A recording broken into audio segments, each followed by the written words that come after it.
সারা দেশে কতগুলা মামলা এই মুহূর্তে আপনাকে বলতে পারছি না, আমাদের ফিগার আছে, আমি তো করে আসি না। সব মামলা ঠিক আছে, সব মামলা 1 জুলাই থেকে 5 অগাস্ট পর্যন্ত ছাত্র জনতার আন্দোলনে অংশ নেয়া এখানে যারা আছে, যাদের বিরুদ্ধে হয়রানি মামলা হচ্ছে, সমস্ত মামলা প্রত্যাহার করা হবে। ঢাকা শহরে আমি আপনাদের কনফার্ম করছি না, যতগুলা মামলা আছে, নাম্বার আছে, সব প্রত্যাহার করা হবে বৃহস্পতিবারের মধ্যে। সারা দেশে সব প্রত্যাহার করা হবে 31 অগাস্টের মধ্যে। এখন আমি কেন এগুলি টাইমলাইন দিয়ে দিই জানেন? যেন আমাদের উপরে চাপ থাকে, ঠিক আছে? এখন হয়তো শেষ পর্যন্ত ফেল করলাম, কিন্তু আমাদের যেন সবসময় মনে থাকে, পুরা দেশবাসীর কাছে এটা বলেছি, নিজেকে নিজে একটা দায়বদ্ধতার মধ্যে রাখার চেষ্টা করছি। স্যার, গণমাধ্যম এবং সামাজিক যোগাযোগ মাধ্যম নিয়ন্ত্রণের জন্য সাইবার সিকিউরিটি অ্যাক্টের যে আমি শুনেন, আমি অলরেডি আমাদের ড্রাফটিং উইংয়ের মাধ্যমে যতগুলা নিবর্তনমূলক আইন আছে সেটা লিস্ট করেছি। সেখানে সবচেয়ে খারাপ যে সেকশনগুলো, যেগুলির আন্ডারে আপনাদের সাংবাদিকদের হয়রানি করা হয়েছে, আপনারা মুক্ত সাংবাদিকতা থেকে বঞ্চিত হয়েছেন, আমি আমার নিজের মতামত প্রকাশ করার আগে আমাকে 10 বার চিন্তা করতে হতো, শ্বাসরুদ্ধকর একটা অবস্থায় ছিল।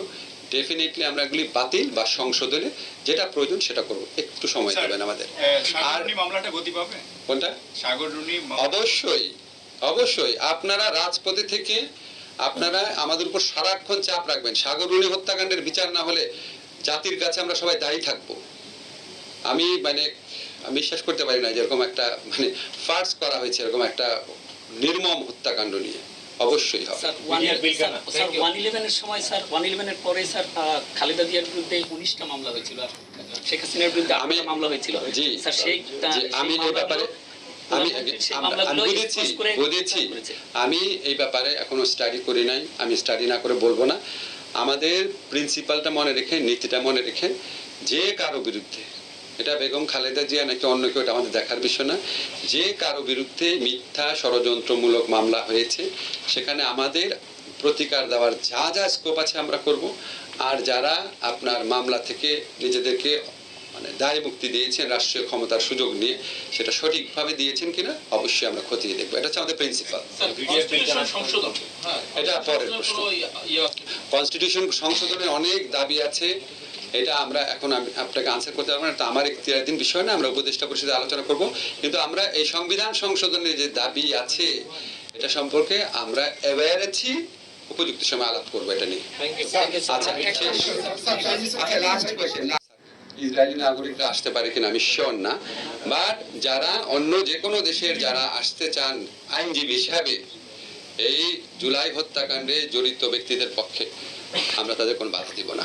স্যার, আমি পিন্টু বলছিলাম, ইন্ডিপেন্ডেন্ট টেলিভিশন। 17 বছরের মামলা। মাসুদ ভাই, একটা প্রশ্ন। এই প্রশ্ন তো শেষ, এটা শেষ। শুনেন, আমরা তো আইনাঘর বলছি, আমরা তো অগ্রাধিকার ভিত্তিতে যাব। আপনারা তো জানেন একটা বিচার কার্য কত জটিল বিষয়। আমাদের প্রথম প্রায়োরিটি হচ্ছে জুলাই হত্যাকাণ্ডের বিচারের উদ্যোগ। সেকেন্ড প্রায়োরিটি হচ্ছে এই যে আপনাদের গায়েবী মামলা হয়েছিল, অবিশ্বাস্য সব মামলা, যেগুলি আপনারা সাংবাদিকরা যেগুলি উদ্ঘাটন করেছেন, আপনারা সাংবাদিকরা প্রমাণ করে দিয়েছেন গায়েবী মামলা আপনাদের রিপোর্টে, কিন্তু আনফর্চুনেটলি আমাদের বিচার বিভাগের চোখে পড়ে নাই। কেন পড়েনি আমি খুব অবাক হতাম। আল্লাহ আমাকে সুযোগ দিয়েছে এটা জানার, চেষ্টা করার জানার। অবশ্যই আমরা গায়েবী মামলা প্রত্যাহার সহ মিথ্যা ষড়যন্ত্র মামলা যা হয়েছে পরের স্টেপে আমরা দেখব। আপনি আয়নাঘরের ব্যাপারে যেটা বলেছেন, আয়নাঘরের ব্যাপারে যে ভিকটিমদের করা, আপনার হেল্প করা, সাহায্য দেওয়া বলেছেন, ভিকটিমদেরকে আইনগত প্রতিকার দেওয়া, আয়নাঘরটা শেষ করেন। প্রশ্নটা কি ছিল? আয়নাঘর যেটা আছে সেখানে তো অনেক লোক ক্ষতিগ্রস্ত হয়েছে, অনেক ভিকটিম মারা গেছে, শোনেন একটা জিনিস বলি, আয়নাঘরে যারা গুমের শিকার হয়েছেন তাদেরও স্কোপ রয়েছে, তাদেরও আইসিটিতে আসার, ইন্টারন্যাশনাল ক্রাইম ট্রাইব্যুনালে আসার স্কোপ তাদের রয়েছে। আপনারা মনে রাখবেন এই ট্রাইব্যুনালে যে কোনো ব্যক্তি মামলা করতে পারে, এমনকি স্টেটও মামলা করতে পারে। ওনারা এনফোর্স ডিসঅ্যাপিয়ারেন্স বা গুমের মামলা করতে পারেন, এবং গুমও আপনার এখানে মানবতা বিরোধী অপরাধে যে ডেফিনেশন আছে সেটার মধ্যে গুম নামক অপরাধও অন্তর্ভুক্ত। ওনারা করতে পারেন, অথবা পরে স্টেটের পক্ষ থেকে আমরা উদ্যোগ নিতে পারি। এটা নিয়ে আমরা সিরিয়াসলি ভাবি নাই। আমরা প্রথম জুলাই হত্যাকাণ্ডের ব্যাপারে জোর দিচ্ছি, ওইটা অত্যন্ত গুরুত্বপূর্ণ। কোনোভাবেই আমি এটা খাটো করে দেখছি না। অবশ্যই এই ব্যাপারে ভিকটিম পরিবারের যে কেউ আমাদের হেল্প চাইলে আমরা সর্বাত্মকভাবে হেল্প করব। উপদেষ্টা, এটা হলো যে আপনার হত্যাকাণ্ডের কথা বললেন, এর আগে যে অর্থ পাচার, দুর্নীতি, এটা নিয়ে আমরা 111-এর সময় দেখেছিলাম যে বিশেষভাবে তাদের জি, বিচার হয়েছিল। জি, জি, জি। তো এক্ষেত্রে বিশেষ কোনো ব্যবস্থা নেবেন কিনা, কিংবা ঢালাওভাবে তো অনেক করা যাবে না, অনেকে বলছে ট্রুথ কমিশন বা রিকনসিলিয়েশন এরকমও করা হবে।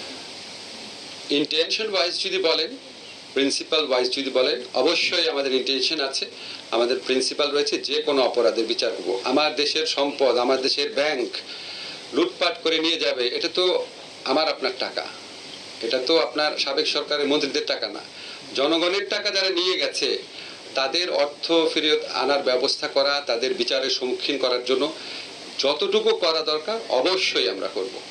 লুটপাটের বিষয়টা নিয়ে তো আসলে একটা বিষয় আপনি এর আগেও কাজ করেছেন, বিদ্যুৎ ও জ্বালানির একটি বিশেষ আইন রয়েছে, সেটি বাতিল করবেন, কিন্তু এর অধীনে যে অন্যায় বা দুর্নীতি হয়েছে সেগুলো কি করবেন? দেখেন ভাই, এটা তো আমার মন্ত্রণালয়ের বিষয় না। আপনি থ্যাংক ইউ, আপনি এটা বলেছেন।